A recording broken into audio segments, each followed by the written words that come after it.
Bilowga hirgelinta riyadii iyo rajadii ka soo bilaabatay xilligii ardaynimada ayuu Dr. Axmed sanadkii 2023 u suura gashay ka dhaweynteeda. aad u mahadsan tahay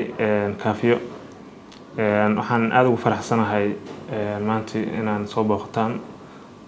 teamka Hargal TV waxa aan ku soo dhaweynaynaa xafiiska Sam Doctor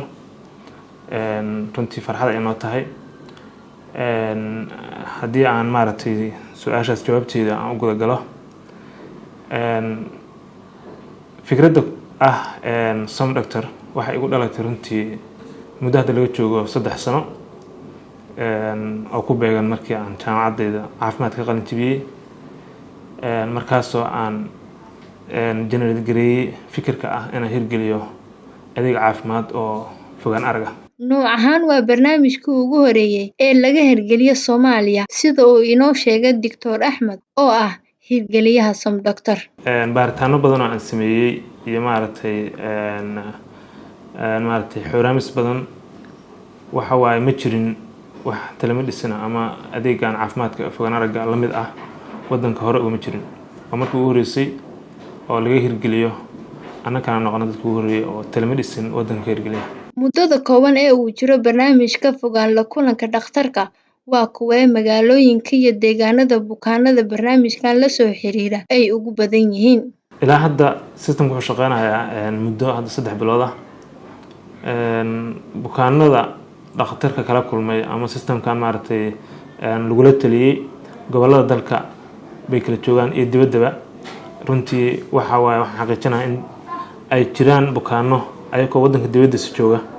dhaqaatiir Soomaaliya joogta la soo xiriiray ballan ka qabsaday kadibna la kulmay kadibna loogu xaliyay cabashadooda ahayd dhanka caafimaadka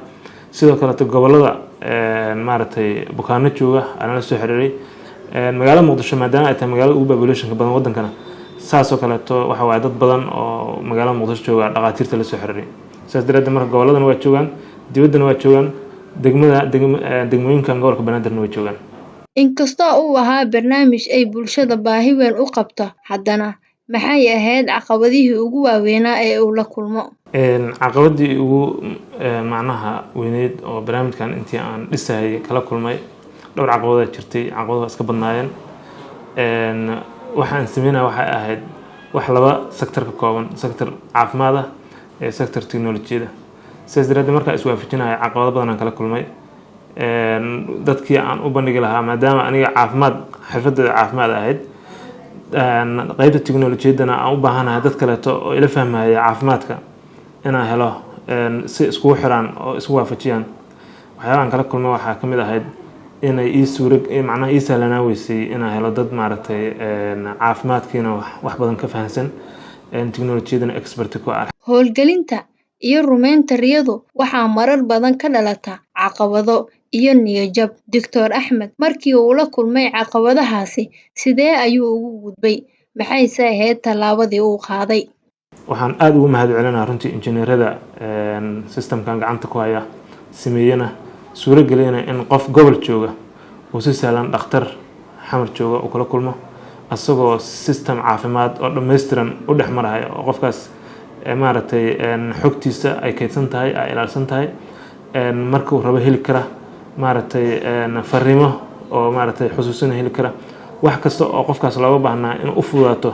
la kulanka dhakhtar injineeradii maaragtay hirgeliyay oo alxamdulillah aad ugu mahadcelinayo ilaa haddana system gacanta noo haya xafiiska nala jooga noo yimaada aan runtii aad ugu mahadcelinaynaa marka caqabad systemka iyo caafimaadka iswaafajintiisa ay ahayd kadibna waxaan noo xaliyay aan ku xalinay injineeradaas inaan helno. dhanka kale Dr. Axmed oo ah aasaasaha Sam Doctor iyo waliba dhaqaatiirta kale ee iyaguna qaybta ka ah barnaamijkani ayaa barnaamij kale cusub soo kordhiyay muddo 3 bilood kadib kaasi oo la magac baxay home care oo ah in qofka bukaanka ah gurigiisa loogu tagi doono isla markaana adeeg caafimaad oo degdeg ah loo sameyn doono ilaa iyo isbitaalka uu ka soo gaarayo. Xafiis Xuseen Hargal TV Sam Doctor magaalada Muqdisho.